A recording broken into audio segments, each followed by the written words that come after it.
Apocalipsis capítulo 5, verso 5. Vamos a continuar con nuestra serie Cristo y su exaltación. Es el tema número 28 de esta serie. El tema del día de hoy: el Cordero Inmolado.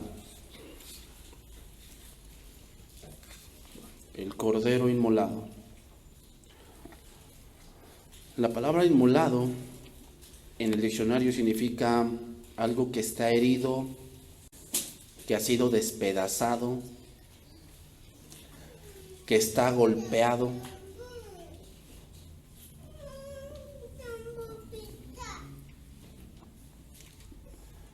Entonces, vamos a ver esta imagen en los cielos. ¿A qué se refiere? Apocalipsis 5:5. Y uno de los ancianos me dijo: no llores, he aquí que el león de la tribu de Judá, la raíz de David, ha vencido para abrir el libro y desatar sus 7 sellos. Y miré y vi que en medio del trono y de los 4 seres vivientes y en medio de los ancianos estaba en pie un cordero como inmolado, que tenía 7 cuernos y 7 ojos, los cuales son los 7 espíritus de Dios enviados por toda la tierra. Y vino y tomó el libro de la mano derecha del que estaba sentado en el trono. Y cuando hubo tomado el libro, los 4 seres vivientes y los 24 ancianos se postraron delante del Cordero. Todos tenían arpas y copas de oro llenas de incienso, que son las oraciones de los santos. Como te lo dije, la palabra inmolado significa golpeado, herido, sacrificado. Ahora voy a retomar un poco el contexto para entrar un poco en estos versos. Juan se encuentra en el cielo y vio lo que había ahí, y era el centro del universo, el cual es el trono de Dios. Vio la adoración celestial que se le brinda al Señor Dios Todopoderoso. Y después de esta gran adoración celestial viene algo más concreto. El que está sentado en el trono levanta la mano derecha, y es ahí cuando ve que en la mano derecha del que está sentado hay un libro o un rollo escrito por dentro y por fuera, que como dice Ezequiel 2:9, dice: y he aquí, miré una mano extendida hacia mí, y en ella había un rollo de libro, y lo extendió delante de mí, y estaba escrito por delante y por detrás, y había escrita en él endechas y lamentaciones y ayes. Significa mensajes de luto, de dolor y de tristeza. Entonces se pregonó a gran voz diciendo: ¿quién es digno? Es decir, ¿quién era digno de abrir el rollo y desatar los sellos? ¿Quién reúne todos los requisitos para desatar los sellos de este rollo? ¿Quién es lo suficiente para desatar los sellos y llevar a cabo el plan de Dios? Y no hubo nadie digno. Ni la que le celebraron ayer fue digna. Nadie que reuniese los requisitos necesarios para esto.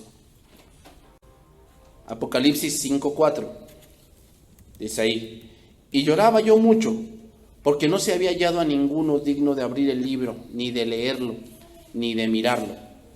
Y uno de los ancianos, dice, me dijo: no llores, he aquí que el león de la tribu de Judá, la raíz de David, ha vencido para abrir el libro y desatar sus 7 sellos. Entonces hubo una conmoción. O sea, imagínate que alguien dice: ¿quién es digno? Y nadie es digno. Entonces yo me imagino ese momento que hubo una conmoción de que nos quedamos mirando entre todos, ¿no? Así de que, pues entonces, ¿qué hacemos aquí, no?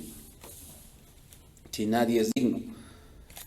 Pero, ¿qué quiere decir esto? ¿Que Dios no puede? O sea, el punto es: si no hay nadie digno, ¿quiere decir que Dios no puede llevar a cabo algo? No, hermanos, vamos a entender aquí un principio. No estamos diciendo que Dios está limitado o que está paralizado o que está lejos de la realidad.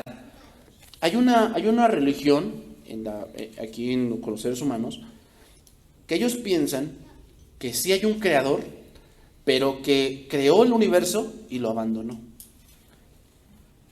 O sea, hay muchos así piensan. No me recuerdo el nombre de esta religión, pero así piensan ellos. Ellos piensan que que Dios hizo el universo, hizo los animales, todo lo que vemos, pero lo abandonó o se durmió y la creación tiene un ciclo, ya saben, el ciclo del agua, el ciclo de la vida, ¿no? Que naces, creces, te reproduces, mueres y vuelve a ser el ciclo, que la naturaleza se rige por ciclos.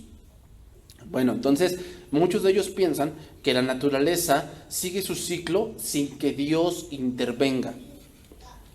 Y esto no es así.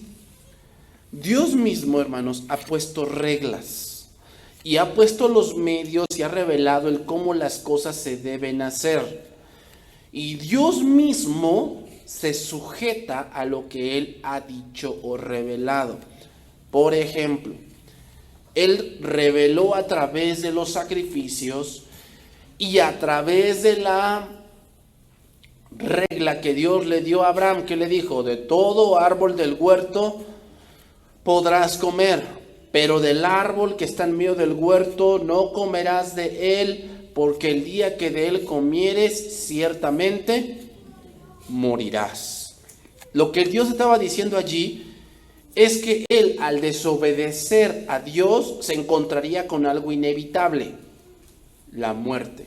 Esa regla está puesta ahí. Más adelante Pablo en Romanos nos dice: la paga del pecado es la muerte. Esa regla Dios la puso. Y Él mismo, hermano, se sujeta a esa regla. Si Dios dice que la paga del pecado es la muerte, el Señor no saltó esa premisa, sino que Él mismo cumplió con ello para perdonar el pecado. O sea, cuando Dios me perdona el pecado a mí y a ti, no es que, cometiste pecado, pues ya ni modo, ya sé que eres débil, entonces lo pasamos por alto y tú síguele. No, Dios no hace eso, porque Dios es justo. Eso sería injusto. Sería injusto que alguien hace lo malo y no se le cobre eso que hace. Sería para ti injusto que viniera un ladrón, se metiera a tu casa, se robara tu estufa, lo cachan y dijeran: no, pues lo vamos a perdonar porque pues sabemos que es débil y pues ni modo quiso robarse tu estufa, y tú pues aguántate. ¿Te gustaría eso? Pues sería injusto, ¿verdad? Sería injusto. Bueno, Dios es justo. Entonces, al momento de perdonar nuestro pecado, Él no pasa por alto esa regla. Lo que hace es imputársela, o la paga de ese pecado la hizo el Cordero inmolado. Y entre toda esa conmoción hubo una voz de esperanza, un rayo de esperanza, así como cuando encuentras agua en el desierto, o cuando vas días sin comer y encuentras comida.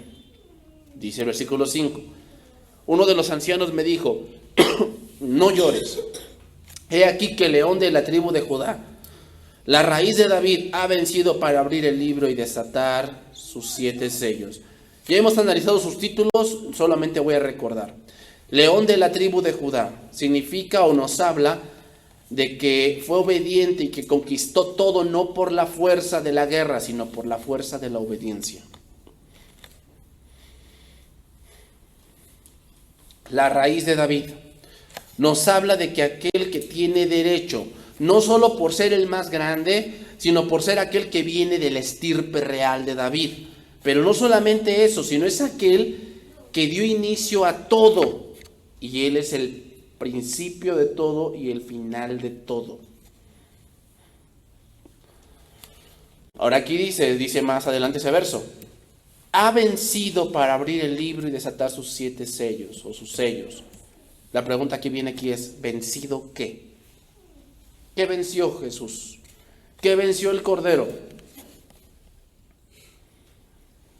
Bueno, primera cosa que venció: el pecado.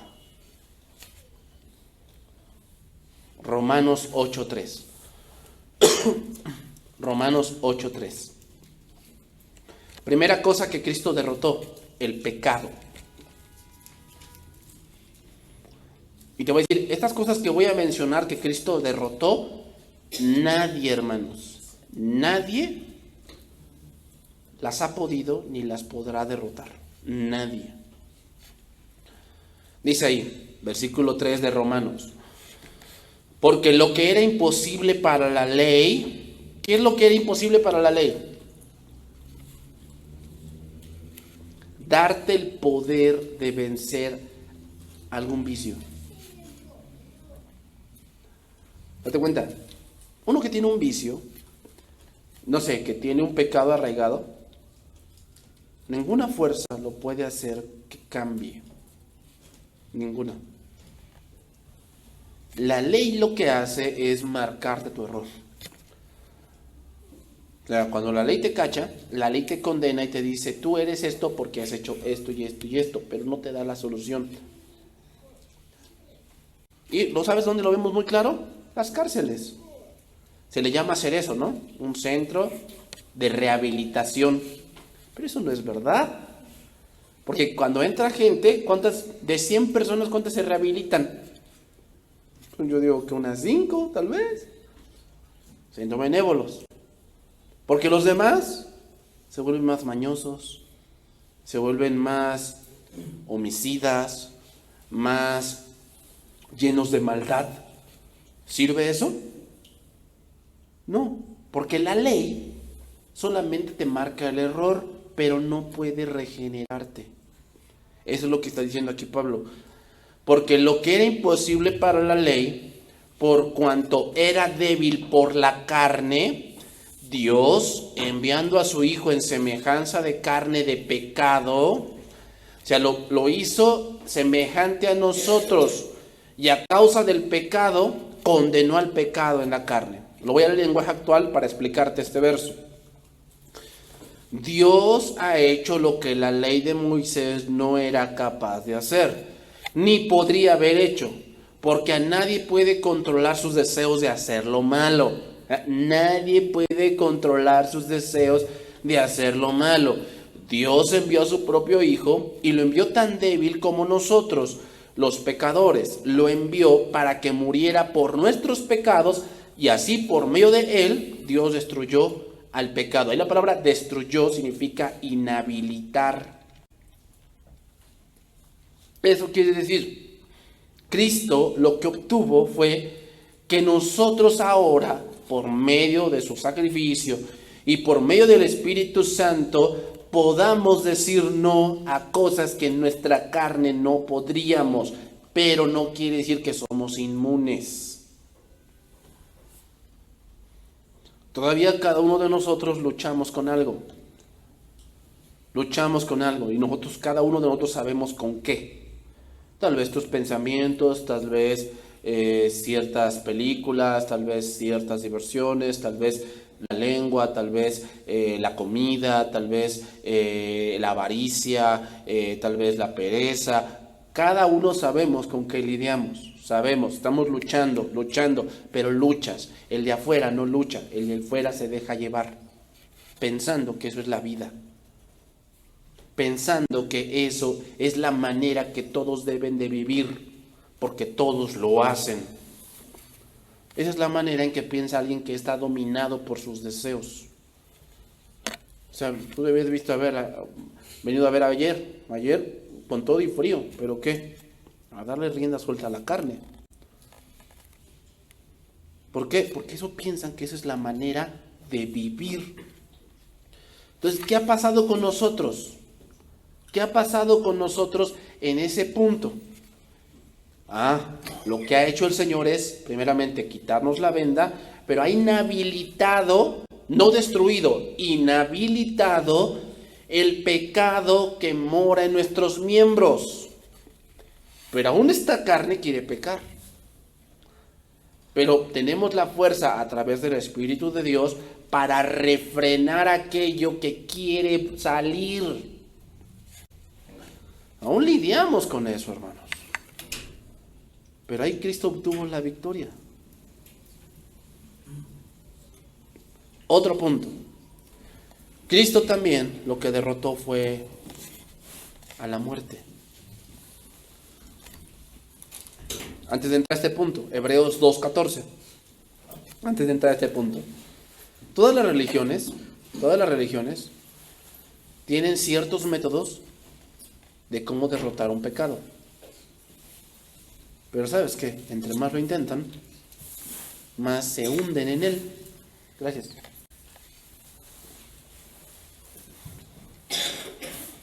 Los budistas tienen ese tipo, los budistas son muy famosos en llevar el cuerpo al extremo. No se diga los legalistas también. Los legalistas son gente que someten partes externas a un cierto martirio, pero no pueden dominar sus apetitos. O sea, son gente, los legalistas son gente de que se abstienen de cierta comida, se abstienen de cierta ropa, se abstienen de ciertos lugares, que en un punto dado está bien. Pero el problema con ellos es que le dan poderes a eso que hacen, y ahí está el pro. Esa gente que le da poderes a lo que hace, o sea, si piensan que porque no se conviene en una hamburguesa, piensan que por eso ya son más santos, están muy equivocados. Eso no ayuda en nada en tus apetitos carnales. Al contrario, se avivan más. Hay gente que es muy legalista y no ve televisión. Y está bien, o sea, no voy a decir que sea malo, que sea bueno, ¿no? Si tú no quieres ver televisión, está bien. Pero piensan que por eso son más espirituales, y no. Hay cosas con las que lidian. A lo mejor tu debilidad no es la televisión. Tú puedes tener una televisión y está apagada, pero a lo mejor su debilidad es otra cosa. Pero eso no te va a ayudar a controlar tu apetito. Y así son todas las religiones. O sea, los que se van así en bicicleta y los que se van de rodilla piensan que van a purgar un pecado con el cual están lidiando siempre. Pero eso no los hace más santos. Entonces, date cuenta, nadie ha podido hacer eso. Nadie ha podido derrotar el pecado, ni siquiera el mismo pecado que habita en él. No ha podido derrotarlo. Hebreos 2:14 dice ahí: así que, por cuanto los hijos participaron de carne y sangre, él también participó de lo mismo, para destruir por medio de la muerte al que tenía el imperio de la muerte, esto es, al diablo, y liberar a todos los que por el temor de la muerte estaban durante toda la vida sujetos a servidumbre. Lo voy a leer en traducción viviente este verso. Debido a que los hijos de Dios son seres humanos, hechos de carne y sangre, el Hijo también se hizo carne y sangre, pues solo como ser humano podía morir, y solo mediante la muerte podía quebrantar el poder del diablo, quien tenía el poder sobre la muerte. Únicamente de esa manera el Hijo podía libertar a todos los que viven esclavizados por temor a la muerte. A ver, voy a aclarar algunas cosas en este verso. El verso no está diciendo que el diablo decide quién se muere y quién no. No está hablando de eso. ¿Ok? No está hablando de eso. No ese es el punto. El punto aquí es que dice que tenía el imperio de la muerte o el poder sobre la muerte el diablo. ¿Por qué? Porque él tienta. Entonces, como el pecado no está inhabilitado, el hombre natural o el hombre no regenerado en cualquier tentación va a caer. Y la paga del pecado es la muerte. O sea, no quiere decir que el diablo decida quién se muere, sino lo que está diciendo es que el diablo tiene tal imperio, ha montado tal cosa como vicios, ha montado diversiones inmundas, ha montado muchas cosas que entran por los ojos y que hacen que la vida del hombre, dice la palabra en Proverbios, sea reducida a un bocado de pan. O sea, ¿quién maneja toda esa red de prostitución? La red de drogas, tabaquismo, alcoholismo, anfetaminas, marihuana. Todo eso, si tú dices, pero lo tiene el Chapo Guzmán. No, detrás de él está toda esta red que Satanás ha montado. ¿Para qué? O sea, ¿cuál es el fin de todo eso? Llevar al hombre a la muerte. Por eso, el hombre cuando no está siendo regenerado o no es regenerado, cuando cae en ese tipo de cosas, no se da cuenta que su vida va a terminar en el infierno. No se da cuenta. Él piensa que está viviendo la vida, pero lo que no se da cuenta es que la está perdiendo. ¿Pero quién ha montado todo eso? Satanás. Entonces cuando dice, cuando Cristo vino en condición de hombre, ¿para qué? Para que esa salvación sea para los hombres. ¿Ok? Si Cristo nada más hubiera venido como espíritu, no sería para los hombres, porque los hombres no son espíritus, son carne.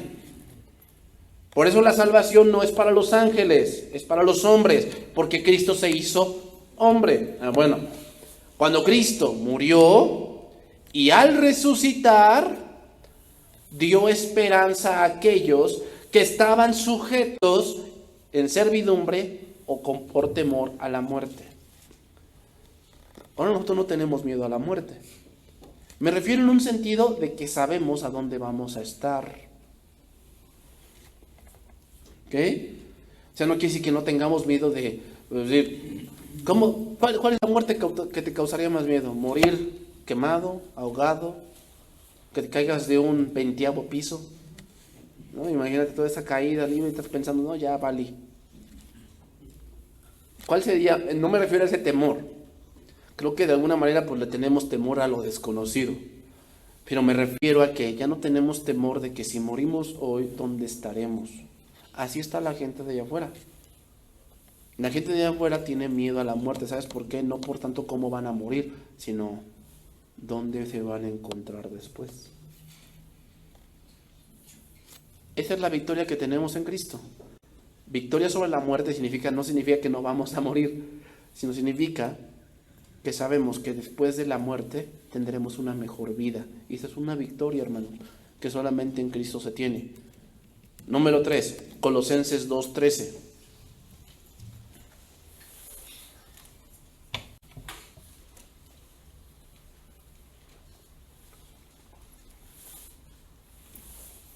Colosenses 2:13 dice ahí, como número 3 es que Cristo también derrotó a las huestes del infierno. Colosenses 2:13. Y a vosotros, estando muertos en pecados y en la incircuncisión de vuestra carne, os dio vida juntamente con él, perdonándonos los pecados, anulando el acta de los decretos que había contra nosotros, que nos era contraria, quitándola de en medio y clavándola en la cruz, y despojando a los principados y a las potestades, los exhibió públicamente, triunfando sobre ellos en la cruz. Pablo, en este punto, hace ver que aquel que ya confía en Cristo, cuando Cristo vino, dijo esto: no puede un hombre entrar a la casa de un hombre fuerte si primero no le ata, y entonces podrá saquear su casa. El hombre fuerte allí, cuando Cristo lo nombra, el contexto es cuando expulsa un demonio. El hombre fuerte allí son los demonios, o es Satanás. Nadie puede saquear la casa de un hombre fuerte si primero no le ata. Entonces, antes de la venida de Cristo, nadie sacaba demonios en el nombre de Jesús, porque eso todavía no había sido eso revelado. Por eso, cuando Cristo sacaba demonios, la gente se asombraba diciendo: ¿quién es este que aún a los demonios manda y le obedecen? Eso es exhibirlos a los demonios. Es exhibición. ¿Por qué? Porque ¿te acuerdas ese momento en Marcos capítulo 1 cuando dice que estaba en la sinagoga Jesús y había un endemoniado allí en la sinagoga? Y dice que empezó a dar grandes voces y le dijo: ¿qué tienes contra nosotros, Jesús, Hijo del Dios viviente? Dice: yo te conozco, tú eres el Hijo de Dios. ¿Y qué le dijo Jesús? Cállate y sal de él. ¿Nos imaginamos esa escena? O sea, estaban dentro de la sinagoga y Jesús le dijo: cállate, o sea, no quiero que hables, cállate y sal. ¿Te acuerdas del endemoniado gadareno? Pidieron permiso para ir a los cerdos. A ver, si los endemoniados, que obviamente son gente que habla en voces, que tiene una voz o que tiene fuerza descomunal, o sea, es decir, son gente que llevan al extremo al cuerpo, se arrancan las uñas, se arrancan los cabellos, se arrancan los dientes. O sea, tú te das cuenta de que es algo que es muy, se ve que es poderoso, pero Cristo los exhibió viéndoles o dándoles a entender que había venido alguien que era más fuerte que ellos. Y hermanos, esa victoria sobre ese tipo de cosas se consumó en la cruz. Por eso nosotros podemos expulsar demonios, pero no es porque seamos bien espirituales, ni porque no, ahora sí ya leímos la Biblia 1000 veces, no. Es obviamente que tenemos que tener una comunión y eso va incluido, pero la victoria sobre ese tipo de cosas se consumó en la cruz del Calvario. Podemos mencionar más cosas, hermanos, pero eso no es el tema de hoy.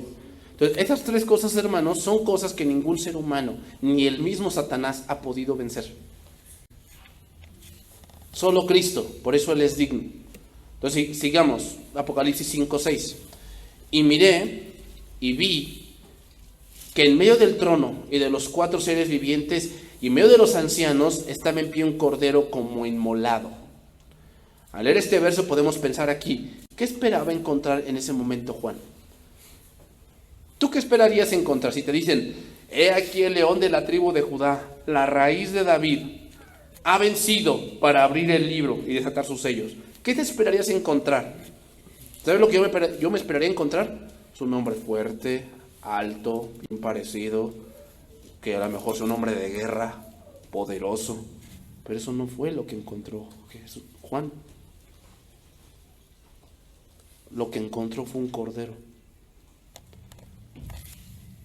En el libro de Apocalipsis, hermanos, la palabra cordero se encuentra 29 veces. ¿Sabes por qué te menciono este número? Porque cuando algo se repite mucho en la Biblia tiene un significado. ¿Qué quiere decir? Que parte de la victoria de Cristo no se debió a la fuerza militar, sino se debió a su obediencia. El cordero en la Biblia simboliza 4 cosas. Número 1, mansedumbre. ¿Sabes lo que es mansedumbre? Significa poder bajo control.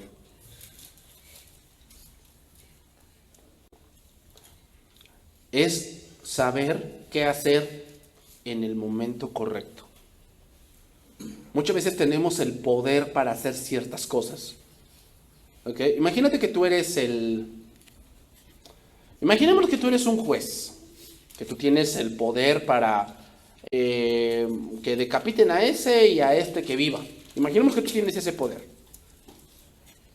Y llega uno pidiendo justicia y tú no es tu método dar un juicio luego, sino tienes que investigar. Y este hombre te dice, no, usted es un bueno para nada, para que está aquí, pelele, vendido. Y tú tienes la fuerza allí, ¿para qué? Para callarlo, diciendo, cállenlo y azótenlo. Por hacer ese tipo de cosas y de comentarios. Pero la mansedumbre, ¿qué va a hacer? Poder bajo control. Tú vas a hacer lo que tienes que hacer. No lo que otros digan que debes hacer, sino lo que tienes que hacer. Eso es mansedumbre. No significa que seas menso, no. Significa que tú sí tienes la cabeza fría en los momentos que debes tenerla así. Eso es mansedumbre. ¿Eh? Por eso dijo Cristo, yo soy manso. ¿Qué quiere decir? ¿Que no tenía poder? Sí.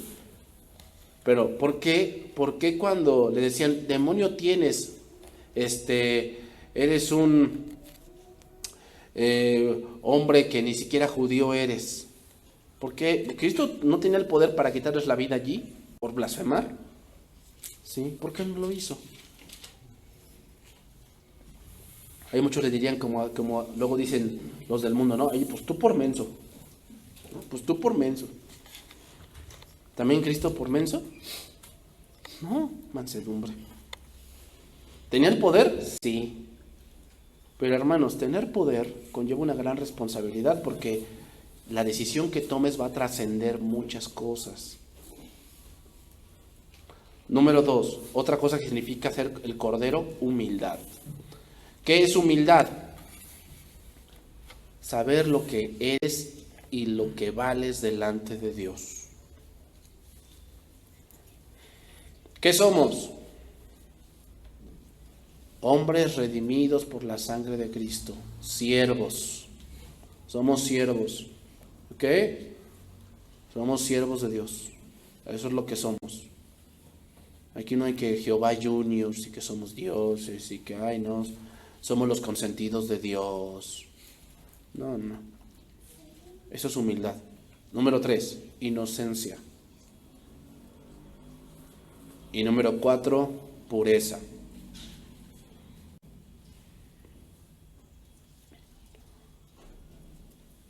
León y cordero, hermanos, son la misma cosa en ese momento. Aquel león derrotó al diablo, como ya lo vimos, pero el cordero fue al matadero sin abrir su boca. Isaías 53. Como cordero fue llevado al matadero y como oveja no abrió su boca, sino que enmudeció. Ahora, otra pregunta viene acá. ¿Juan vio un cordero literal o figurativo?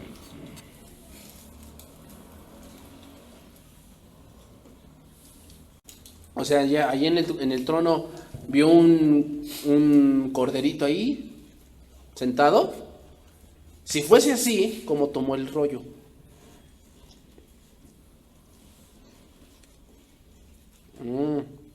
Ahí nos ponemos a pensar, ¿verdad?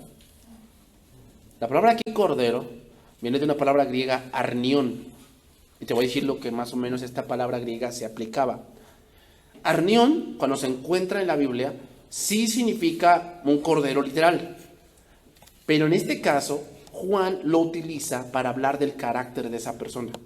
Entonces, arnión se utiliza para hablar de un carácter sumiso ante aquel que le ha mandado. Eso mismo Cristo dijo, Juan 10:17, anótalo. Por eso me ama el Padre, porque yo pongo mi vida para volverla a tomar. Nadie me la quita, sino que yo de mí mismo la pongo.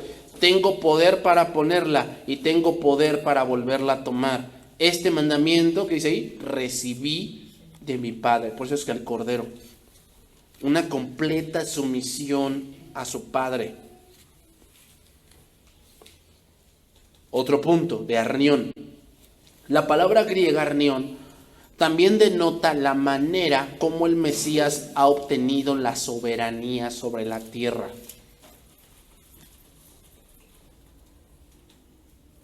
Es decir, el Cordero es digno de tomar ese rollo. ¿Por qué? Porque Él es la más grande sabiduría de Dios. 1 Corintios 1:25. Dice ahí, porque lo insensato de Dios es más sabio que los hombres. Y lo débil de Dios, esa es una ironía, ¿eh? Pablo aquí está ironizando, está diciendo, lo insensato de Dios, si hubiera algo, aún eso sería más que la sabiduría de los hombres. O sea, hermano, cuando tú entiendes la voluntad de Dios, eres más sabio que aún ese hombre que sale en Cosmos. ¿Has visto esa serie de Cosmos? Sale un hombre de tez morena que se le considera el hombre más inteligente del mundo. Bueno, ese hombre sabe de física, células, protones, neutrones, electrones, sabe de muchas de esas cosas, pero no sabe de Dios. Generalmente ese tipo de personas son ateos. Cuando tú entiendes la voluntad de Dios para tu vida, tú eres más sabio que eso. Porque eso a ellos, o sea, el creer en Dios para ellos es insensatez. Pero aún eso insensato de Dios es más sabio que la sabiduría de los hombres.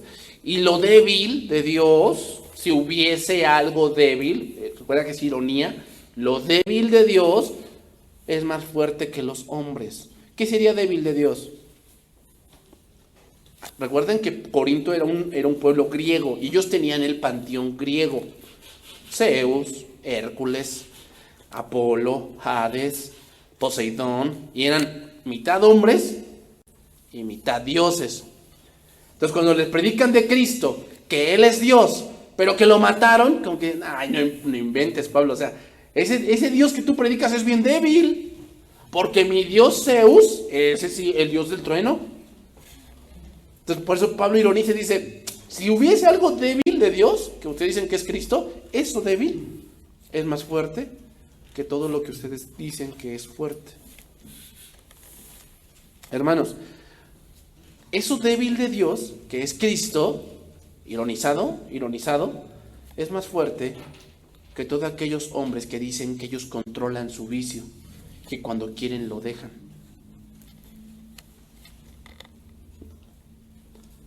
Número 3, para la palabra griega arneón. También se ocupa, hermano, arneón, para contemplar a Cristo que ha triunfado sobre la muerte mediante un sacrificio de obediencia.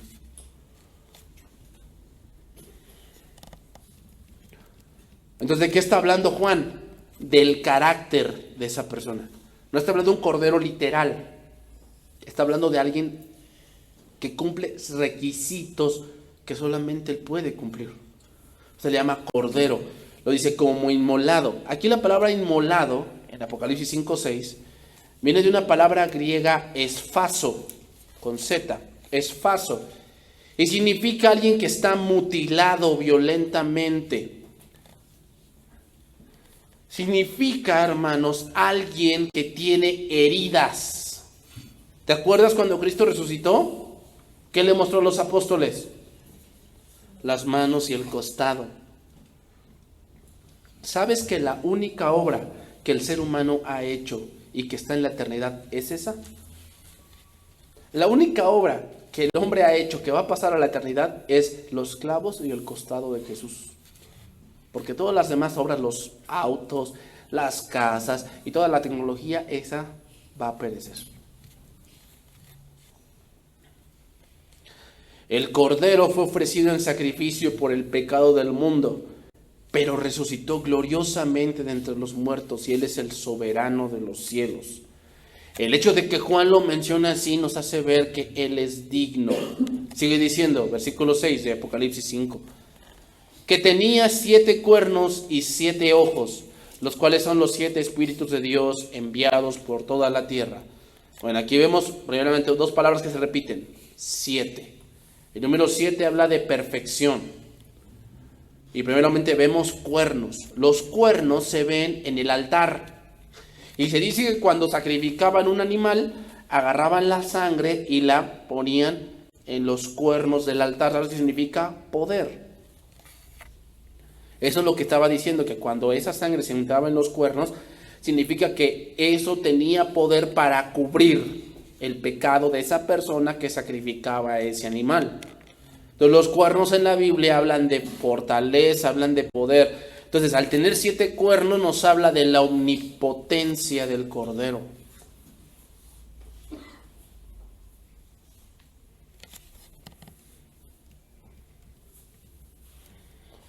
Él es aquel que en su humillación propia fue crucificado, pero resucitó venciendo todo.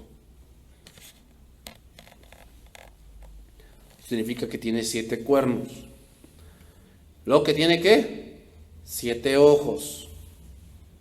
¿Los ojos para qué son? ¿Con qué hacemos con los ojos?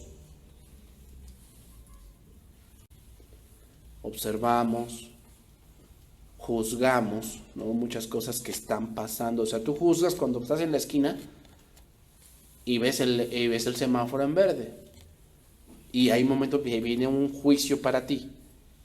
Tú dices, ¿es prudente que pase la carretera o no? Ahí estás haciendo un juicio. ¿Es prudente? ¿Me trae beneficios o no? Con los ojos lo hiciste. Con los ojos puedes leer un libro y obtener inteligencia. Con los ojos ves los resultados de una decisión y obtienes sabiduría. Entonces los ojos hablan de inteligencia y sabiduría. El Cordero no solo es omnipotente, sino que además es omnisciente. Es decir, Él lo sabe absolutamente todo.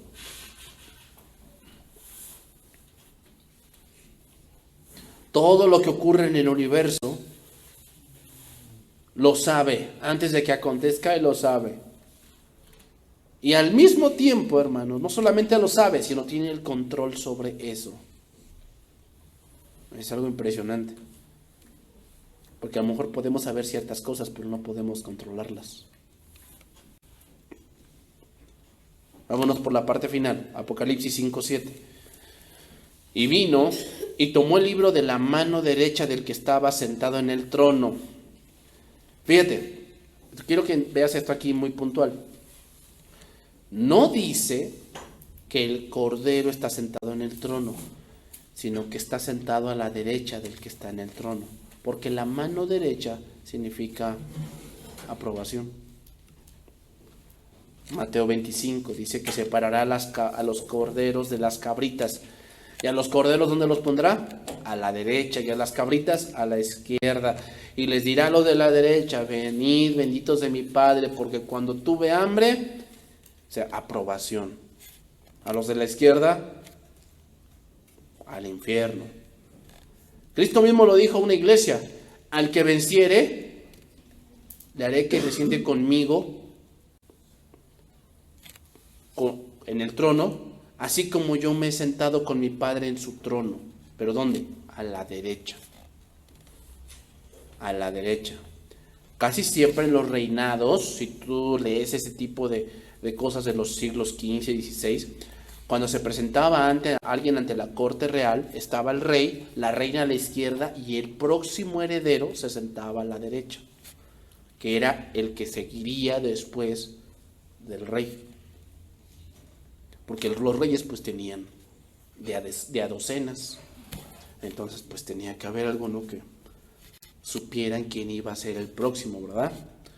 Cristo, al recibir el rollo, es que recibe los derechos sobre el universo. Cristo se sienta a la derecha del Padre como aprobado, y Él, como el heredero, solo Él puede abrir el testamento del Padre. Jesús, hermanos, es el heredero de Dios, el único por ser el unigénito. Y otra cosa, hermanos, que aquí podemos ver, al darle el Señor ese rollo a Cristo, nos habla que la única manera de conocer los misterios de Dios es a través del Cordero. Porque la última revelación de Dios fue por el Cordero.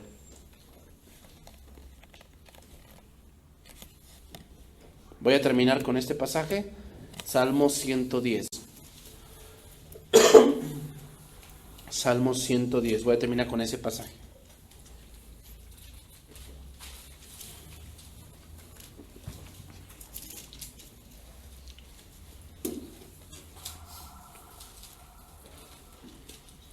Ese capítulo tiene como título: Jehová da dominio al rey. Jehová, este es un salmo, se le llama salmo mesiánico. Porque obviamente habla, el versículo 1 dice: Jehová dijo a mi Señor, siéntate a mi diestra, hasta que ponga a tus enemigos por estrado de tus pies. Esto tiene dos connotaciones distintas. La autoridad delegada de Dios es que cuando Dios pone a alguien, llámese rey, llámese magistrado, llámese obispo, llámese pastor, llámese padres, tienen una autoridad delegada. Es decir, Dios les da una autoridad cuando ellos están bajo el orden que Él ha establecido. Toda autoridad es puesta por Dios. La autoridad delegada es que, aunque esa persona se equivoque o no, esa persona tiene esa autoridad mientras se sujete a los pensamientos o a los decretos de Dios. ¿Ok? Por eso se les dice que los hijos deben obedecer a los padres en el Señor. ¿Qué quiere decir? Que cuando el padre o la madre se sujetan a la voluntad de Dios, a los preceptos de Dios, lo que ellos manden, Dios lo respalda. No, pero es que a mí como hijo no me parece. Dios lo respalda. Y si tú te rebelas a eso, a Dios te rebelas. Pero ¿qué pasa con aquel padre que no se sujeta a Dios? Que hace lo que quiere, que no teme a Dios ni nada. Cuando Él manda algo, Dios no lo respalda, porque Él mismo no se sujeta. Por eso dice que la cabeza es Cristo, o la cabeza de Cristo es el Padre, y la cabeza del varón es Cristo, y la cabeza de la mujer es el varón. es el varón. Y lo mismo dice que la mujer debe sujetarse al hombre en el Señor. Es decir, si él está temiendo a Dios, es humano, no quiere decir que no se equivoca, pero se está sujetando a Dios, teme a Dios, y él por cuidar a ella le da una orden y ella no se sujeta, no se revela al hombre, se revela a Dios. Eso se llama autoridad delegada. Entonces, en este punto, hermanos, en este punto, cuando Dios o cuando un rey se ponía en el trono y se sujetaba a la ley de Dios, ¿qué hacía Dios con él? Lo respaldaba. Eso sucedió con David. Dios lo respaldó. ¿Qué pasó con el reino de Saúl? Al momento que él desobedeció, Dios lo desechó, ya no lo respaldaba. Y en ese momento Saúl empezó a hacer cosas fuera de la voluntad de Dios. Y obviamente el pueblo lo respetaba por ser rey. Pero al final su reino no fue de bendición. Eso es otra cosa que viene con la autoridad delegada.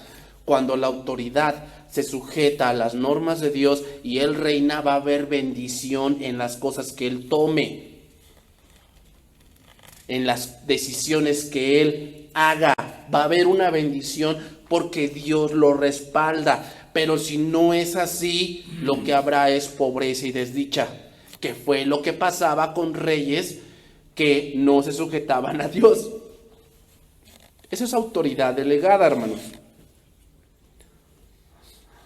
Pero viene la otra vertiente. Jehová dijo a mi Señor. Aquí está hablando David. Dice, ¿por qué dice mi Señor si Él es el rey? Porque aquí está hablando de Cristo también. Jehová dijo a mi Señor, siéntate ¿a dónde? A mi diestra. No dice, siéntate en mi trono, le dice, siéntate a mi diestra. Que fue ¿de dónde tomó el cordero el rollo? De la derecha. Hasta que ponga a tus enemigos por estrado de tus pies. Jehová enviará desde Sión la vara de tu poder. Domina en medio de tus enemigos. Tu pueblo se te ofrecerá voluntariamente en el día de tu poder. ¿Sabes cuándo va a suceder esto? En el milenio. Cuando Cristo venga a reinar, así hará a su pueblo. Su pueblo se le ofrecerá y voluntariamente en el día de tu poder. En la hermosura de la santidad, desde el seno de la aurora, tienes tú el rocío de tu juventud. Juró Jehová y no se arrepentirá. Tú eres sacerdote para siempre, según el orden de Melquisedec. ¿Por qué combina el sacerdocio con el reinado? Porque Él es el cordero inmolado, pero a la vez Él es el león de la tribu de Judá. Esas dos cosas, hermanos, van juntas. Él fue el cordero que fue inmolado, que ganó la salvación, pero Él es también el único digno de reinar. El Señor está a tu diestra. Quebrantará a los reyes en el día de su ira. ¿A qué se refiere? La batalla del Armagedón. Dice que cuando los 1000 años se cumplan, Satanás será suelto y empezará a engañar y juntará gran pueblo. Dice, sitiarán la ciudad amada, o sea, sitiarán Jerusalén. Entonces dice que de ahí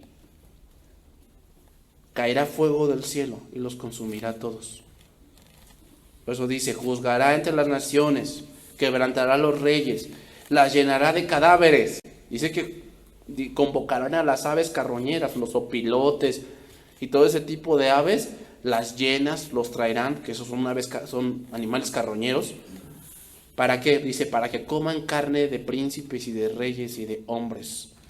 Dice, quebrantará las cabezas de muchas tierras, del arroyo beberá en el camino, por lo cual levantará la cabeza. Eso habla, cuando se bebe del arroyo, un rey cuando hacía eso, era símbolo de autoridad, de dominio y de victoria.